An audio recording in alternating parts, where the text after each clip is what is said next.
네, 사랑하는 중고등부 친구 여러분 반갑습니다. 2020년 9월 20일 중고등부 온라인 예배를 드리도록 하겠습니다. 사도신경으로 우리의 믿음을 고백하겠습니다. 나는 전능하신 아버지 하나님 천지의 창조주를 믿습니다. 나는 그의 유일하신 아들 우리 주 예수 그리스도를 믿습니다. 그는 성령으로 잉태되어 동정녀 마리아에게서 나시고 본디오 빌라도에게 고난을 받아 십자가에 못 박혀 죽으시고 장사된 지 사흘 만에 죽은 자 가운데서 다시 살아나셨으며 하늘에 오르시어 전능하신 아버지 하나님 우편에 앉아 계시다가 거기로부터 살아있는 자와 죽은 자를 심판하러 오십니다. 나는 성령을 믿으며 거룩한 공교회와 성도의 교제와 죄를 용서받는 것과 몸의 부활과 영생을 믿습니다. 아멘. 기도하겠습니다. 하늘에 계신 하나님 아버지, 오늘 우리가 이 온라인 예배로 예배의 자리에 모이게 하심에 감사드립니다. 우리의 예배를 기쁨으로 받아주시옵고 우리가 예배의 자리에 나와서 하나님을 예배할 때 하늘로부터 부어지는 하나님의 은혜를 충만히 누리게 하여 주시옵소서. 하나님의 말씀이 나의 삶을 비추고 나의 삶을 변화시키는 것을 체험할 수 있도록 하여 주옵소서. 코로나 바이러스로 인해 또 여러 가지 일들로 인해 세상이 혼란스럽고 어지럽습니다. 하지만 그 가운데서도 우리가 하나님을 우리의 중심 삼아 성경을 우리 삶의 기준으로 삼아 우리가 어떤 상황에서도 흔들리지 아니하고 하나님의 사람으로 바로 설 수 있도록 하여 주옵소서. 이 모든 말씀 우리 주 예수 그리스도의 이름으로 기도드리옵나이다. 아멘. 네, 오늘 보실 말씀은 요엘서 2장 28절에서 32절까지의 말씀입니다. 요엘서 2장 28절에서 32절입니다. 제가 봉독하도록 하겠습니다. 이것은 하나님의 말씀입니다. 그 후에 내가 내 영을 만민에게 부어주리니 너희 자녀들이 장래일을 말할 것이며 너희 늙은이는 꿈을 꾸며 너희 젊은이는 이상을 볼 것이며 그때에 내가 또 내 영을 남종과 여종에게 부어줄 것이며 내가 이적을 하늘과 땅에 베풀리니 곧 피와 불과 연기 기둥이라. 여호와의 크고 두려운 날이 이르기 전에 해가 어두워지고 달이 핏빛같이 변하려니와 누구든지 여호와의 이름을 부르는 자는 구원을 얻으리니 이는 나 여호와의 말대로 시온산과 예루살렘에 피할 자가 있을 것이며 남은 자 중에 여호와의 부름을 받을 자가 있을 것임이니라. 아멘. 오늘은 사도신경 8번째 말씀입니다. 나는 성령을 믿으며, 이 부분인데요, 이 문장은 굉장히 간단하죠. 나는 성령을 믿는다, 이런 뜻이잖아요. 하지만 이 간단한 문장에서 접근할 수 있는 교리가 굉장히 많습니다. 그래서 오늘 성령에 대한 설교를 해야 되는데, 오늘 설교를 준비하면서 성령님에 대한 내용이 굉장히 많은데 어떻게 해야 하나라는 고민을 굉장히 많이 했습니다. 그래서 성령에 대해 말할 수 있는 것 중에서 극히 일부분을 지금 설교할 수밖에 없는데, 나중에 언젠가 성령님에 대해서 제가 가르쳐 드릴 기회가 있었으면 좋겠습니다. 성령님이 누구일까요? 성령님을 알려면 삼위일체 교리를 한번 살펴야 하는데, 이제 삼위일체 교리가 뭐냐? 성부 하나님, 성자 하나님, 성령 하나님, 이 세 하나님은 한 분 하나님이라는 것이 바로 삼위일체 교리입니다. 그러니까 자세하게 얘기하자면 이 세 위격의 하나님이 한 분 하나님이시다 라는 것이 바로 삼위일체 교리입니다.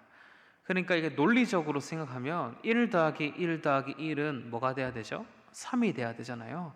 그런데 1 더하기 1 더하기 1이 1이라고 하니까 굉장히 당황스럽습니다. 어쨌든 성경 곳곳에서는 하나님이 세 분인 동시에 한 분이라는 것을 증언하고 있습니다.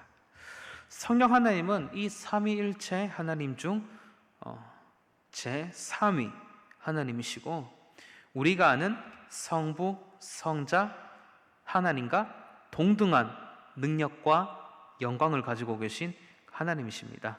누가 더 못하고 잘하고가 없어요. 성부 하나님은 예수님의 아버지 되신 분이죠. 성자 하나님은 예수 그리스도이신데 성부 하나님의 유일한 아들 되신 분입니다. 성령님은 이 성부 하나님과 성자 하나님과 더불어서 한 분 하나님이 되시는 거예요. 너무 복잡하니까 이 정도로만 설명을 하도록 하겠습니다.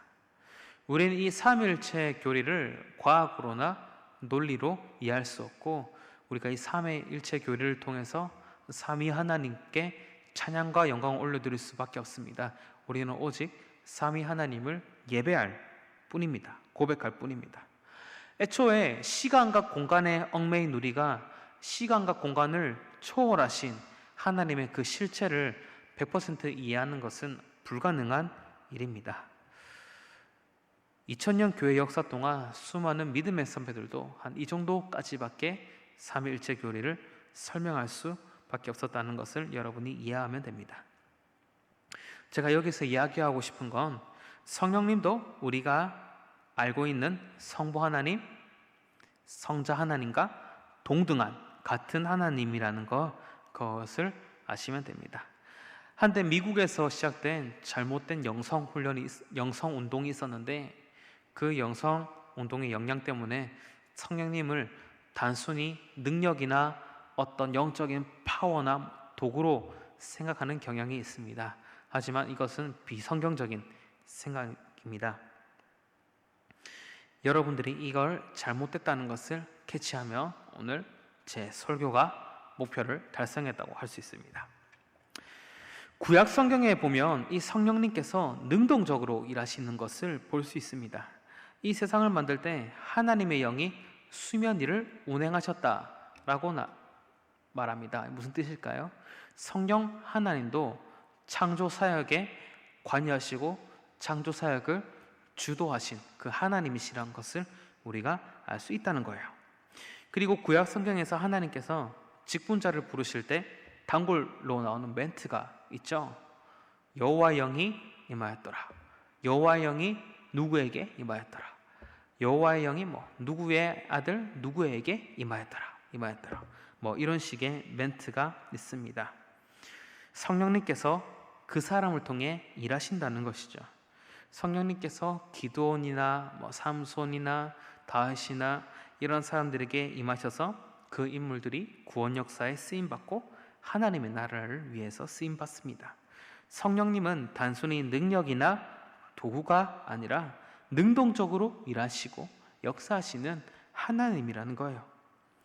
이때까지 여러분들이 성령님에 대해 어떻게 생각했는지 잘은 모르겠지만 성령님께서 하나님이라는 것을 여러분들이 기억해 주셨으면 좋겠습니다.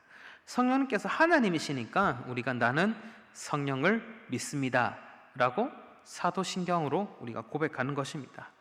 하나님이니까 고백하는 거죠. 그리고 이 성령님은 성부 하나님, 성자 하나님, 이 하나님과 더불어 삼일체 하나님이시라는 것을 한 번 더 말씀드리겠습니다. 오늘 성경 본문이 요엘서인데 이 말씀이 복음성에도 있고 굉장히 유명한 말씀입니다. 마지막 날에라는 찬양이 오늘 요엘서 이야기에서 나온 것이죠. 본문을 보면 그 후에 내가 내 영을 만민에게 부어주리니 라고 말씀합니다. 무슨 뜻일까요? 구약 성경을 보면 모든 사람에게 성령님이 임하지 않아요. 직분자 몇몇에게만 성령님이 일하십니다. 그리고 굉장히 제한적으로 일을 하시는 것을 볼 수 있는데요. 그러니까 성령님은 구약시대 때는 직분을 행하기 위해서만 일하시는 그런 하나님이었습니다. 사람의 성품을 바꿔주시는 않습니다. 대표적인 예가 사울하고 삼손인데, 사울이 더 이상 왕직을 하지 못하니까 성령님께서 나가시는 것을 볼 수 있습니다. 지금은 그렇지 않죠? 그리고 삼손에게 성령님이 임했는데 여전히 철없고 죄짓는 그런 모습을 보게 됩니다. 성령님께서 삼손의 힘은 막 강하게 만들지만 삼손의 성품은 바꾸지 못한 것을 우리가 볼 수 있습니다. 성령님께서 구약시대 때는 모든 사람에게 임하지도 않았고 굉장히 제한적으로 일했다는 것을 우리가 확인할 수 있어요. 그런데 오늘 요엘서 말씀을 보면 만민에게 성령님을 부어주신다라고 이렇게 말씀합니다. 남자나 여자나 어린아이나 노인이나 할 것 없이 모든 사람에게 성령님을 보내신다고 말씀하는 거예요. 굉장하죠? 실제로 이 예언이 이루어집니다. 언제 이루어집니까? 사도행전에 보면 오순절 마가다락방에서 기도하던 사람들에게 성령님이 임했습니다. 이후에 다른 민족이 세례를 받았는데 그곳에서 성령이 임하시는 것을 볼 수 있습니다. 그 사람들에게도 성령이 임했죠. 복음이 가는 곳마다 성령님이 임하시고 또 성령님이 가시는 곳마다 복음이 전파되었습니다.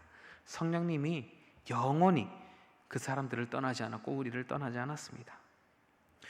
요엘 선지자가 예언하고 오순절 다락방에서 성취되었던 성령님의 임재와 강림, 지금 우리에게도 그 성령님의 임하심이 있는 것입니다. 물론 오순절 다락방에서 기도했을 때처럼 바람 같은 소리가 들리고 머리에 막 불꽃이 생겨나고 이런 일은 없습니다. 그거는 교회 역사에서 일시적으로 한시적으로 일어나는 일이죠. 이제부터 이 땅에 성령의 역사가 일어날 거야 하는 신호탄 같은 사건이 오순절 사건이죠. 실제로 성령님은 우리 눈에 보이지도 않고 만져지지도 않고 느껴지지도 않습니다. 하지만 우리가 예수님을 믿는 순간 성령님이 우리 안에 오셨음을 우리가 믿어야 합니다. 예수님께서 왜 세상 끝날 때까지 함께 하신다고 하셨을까요?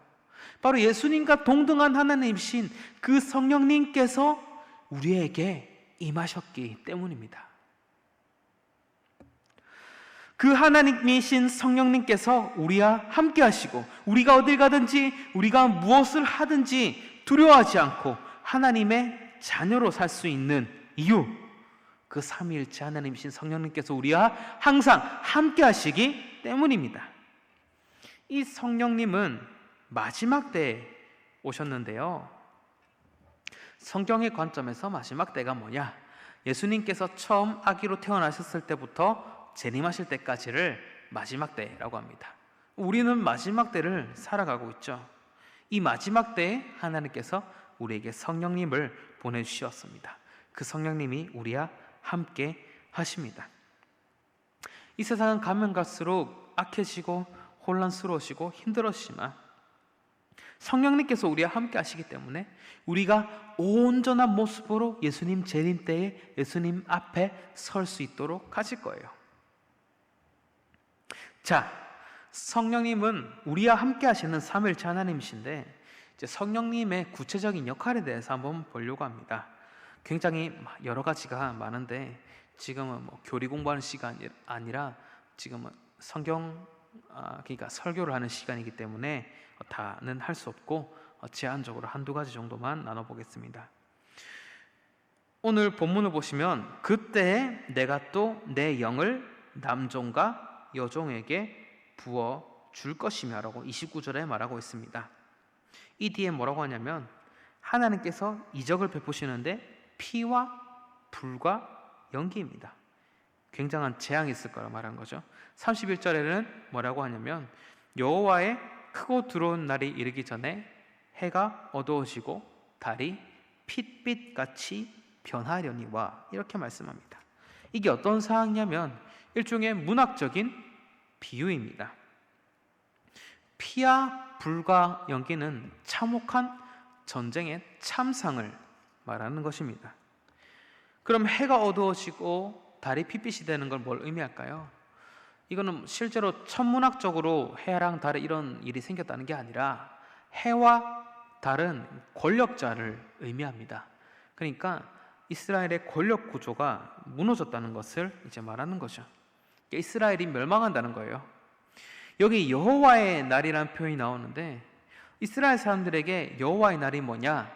이스라엘 사람들에게는 원래 여호와의 날은 이스라엘의 원수를 심판하는 날입니다. 그런데 여호와의 날이 됐는데 지금 이스라엘의 원수가 심판당하는 것이 아니라 이스라엘이 심판을 당합니다. 왜 그럴까요? 이스라엘이 하나님의 말씀을 따르지 않고 우상 숭배하고 죄졌기 때문에 이스라엘 백성이 하나님의 원수가 되었기 때문에 여호와의 날이 임했다고 말하는 것입니다.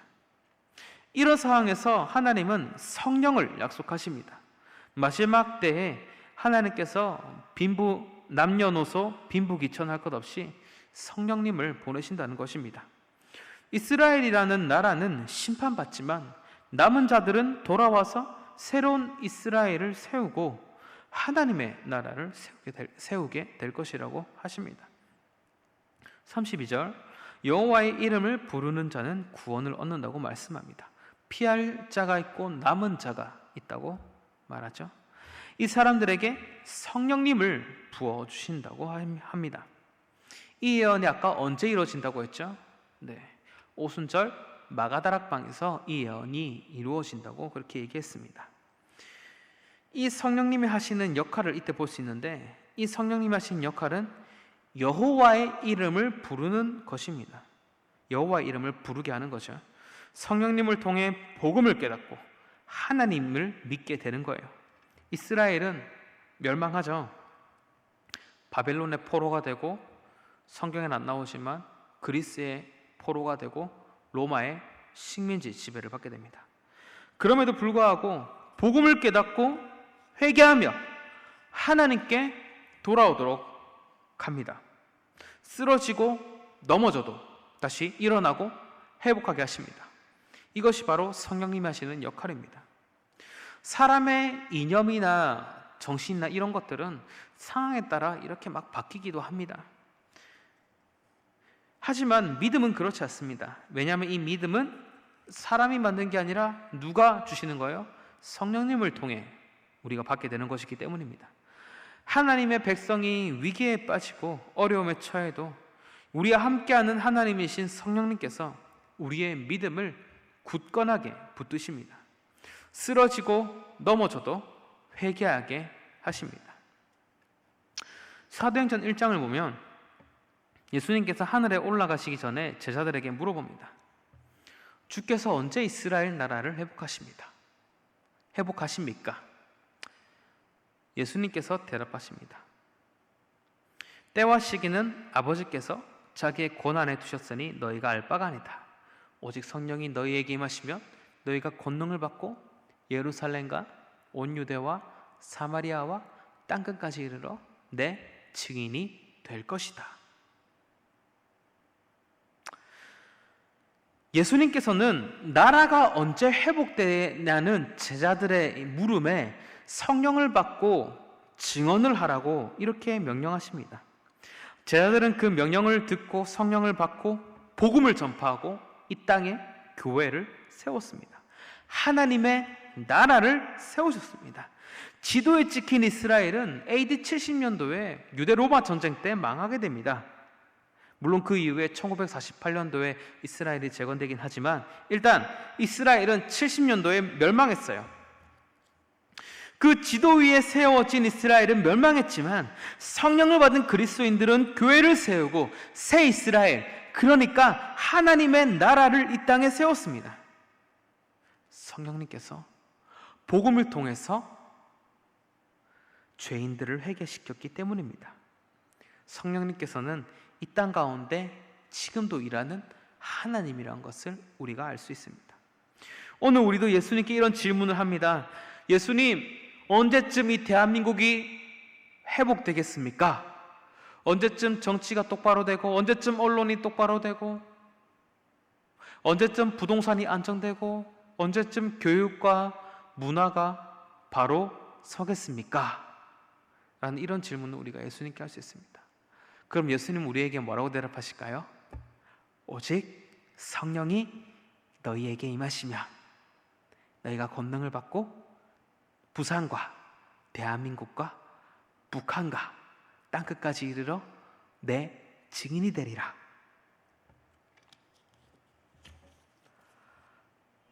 사랑하는 친구 여러분, 우리가 성령을 받아 복음을 증언하는 사람이 되면 성령님께서 우리를 회개시키고 성령님을 통하여 회개를 한 우리가 이 땅 가운데 복음을 증언하고 이 땅을 회개시키고 회복시키고 궁극적으로는 이 땅 가운데 하나님의 나라를 펼치게 될 것입니다. 옛날 예수님께서 보낸 그 사도들이 이스라엘을 복음으로 물들이고 전 세계 땅끝까지 복음으로 물들인 것처럼 우리도 이 나라 이 땅을 복음으로 물들이고 회복시키고 회개시키고 이 땅 가운데 하나님의 나라를 펼치게 될 것이란 말이에요.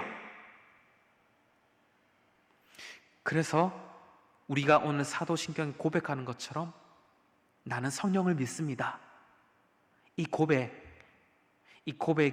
우리에게 엄청난 의미를 가지는 것입니다. 굉장히 현실적인 의미를 가지는 것이에요.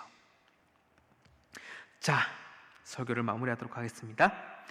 오늘은 성령님에 대해 말씀을 나눴죠. 성령님은 성부 하나님, 성자 하나님과 더불어서 삼위일체 하나님 중 한 분 하나님이십니다. 성부와 성자와 성령은 동등한 영광과 권세를 가지시며 우리의 예배를 받으시는 하나님이십니다. 하나님은 말세에 우리에게 성령님을 부어주신다고 하셨습니다. 말세란 예수님의 오심부터 재림까지 기간이라고 했죠. 이 기간에 예수님을 믿는 모든 사람들에게 성령을 부어주십니다. 구약시대와는 다릅니다. 이 성령님은 어떤 역할을 하십니까? 많은 역할을 하시겠지만 중요한 역할은 복음으로써 사람들을 회개시키십니다. 성령님은 우리가 회개하게 하시고 회개한 우리들이 복음을 전파함으로써 이 세상을 복음으로 물들이고 사람들을 회개시키고 회복시키고 이 땅을 하나님의 나라로 변화시키도록 하십니다. 사랑하는 친구 여러분, 하나님이신 성령님을 믿으시기 바랍니다. 이 성령님께서 지금 이 순간 이 시대의 회개의 역사, 복음의 역사를 일으키신다는 것을 믿으시기 바랍니다. 기도하겠습니다. 하늘에 계신 하나님 아버지, 하나님 아버지의 유일하신 아들 예수 그리스도를 십자가에 내어주시고 승천하신 그리스도께서 하나님과 함께 이 땅에 성령님을 보내주심으로 말미암아 그 성령님이 우리를 회개시키시고 우리가 여호와의 이름을 부르게 하시며 우리가 복음 전하게 하시고 이 땅을 하나님의 나라로 변화시켜 나가게 하시니 너무나도 감사드립니다. 우리가 성령님이 나와 항상 함께 있다는 것을 실제로 믿게 하시고 전심으로 고백할 수 있도록 하여 주옵소서. 우리와 함께 하시는 그 성령님으로 말미암아 우리가 이 땅 가운데 복음을 전하게 하시옵고 하나님의 자녀로서 살아가게 하시고 이 땅을 하나님의 나라로 가꾸어 나가고 변화시켜 나갈 수 있도록 하여 주시옵소서. 이 모든 말씀 우리 주 예수 그리스도의 이름으로 기도드리옵나이다. 아멘. 네, 우리 주기도문으로 예배를 마치도록 하겠습니다. 하늘에 계신 우리 아버지여, 이름이 거룩히 여김을 받으시오며 나라가 임하시오며 뜻이 하늘에서 이루어진 것 같이 땅에서도 이루어지이다. 오늘 우리에게 일용할 양식을 주시옵고 우리가 우리에게 죄 지은 자를 사하여 준 것 같이 우리 죄를 사하여 주시옵고 우리를 시험에 들게 하지 마시옵고 다만 악에서 구하시옵소서. 나라와 권세와 영광이 아버지께 영원히 있사옵나이다. 아멘. 네, 예배를 마쳤습니다. 광고 드리도록 하겠습니다. 제가 설교 녹화는 토요일 날 했지만 이 영상 여러분들이 9월 20일 주일에 보게 될 거예요. 하지만 동시에 9월 20일 주일에 현장에서도 예배를 드리고 또 제가 지금쯤 아마 설교를 하고 있을 것입니다. 그래서 여러분들 주일에 아직까지 중고등부실에 나온 것이 뭐 부모님 허락이 안 되거나 곤란하면 온라인으로 계속 예배를 드려주시기 바랍니다. 퀴즈는 현장 예배 드리는 친구나 그렇지 않은 친구들 동일하게 나가도록 하겠습니다. 그리고 오늘까지죠. 오늘까지 랜선 성경 낭독대회 작품을 강도사님 메일로 보내주시면 되겠습니다. 참가하기만 해도 상품 다 있으니까 무조건 참가하는 것이 이득이라는 것 기억하시고 여러분들 하나님 말씀을 녹음해보고 또 읽어보고 또 그것 들어보는 은혜로운 시간이 되었으면 좋겠습니다. 오늘도 행복한 주일 보내시고 이번 한 주간도 평안하시기 바랍니다. 감사합니다.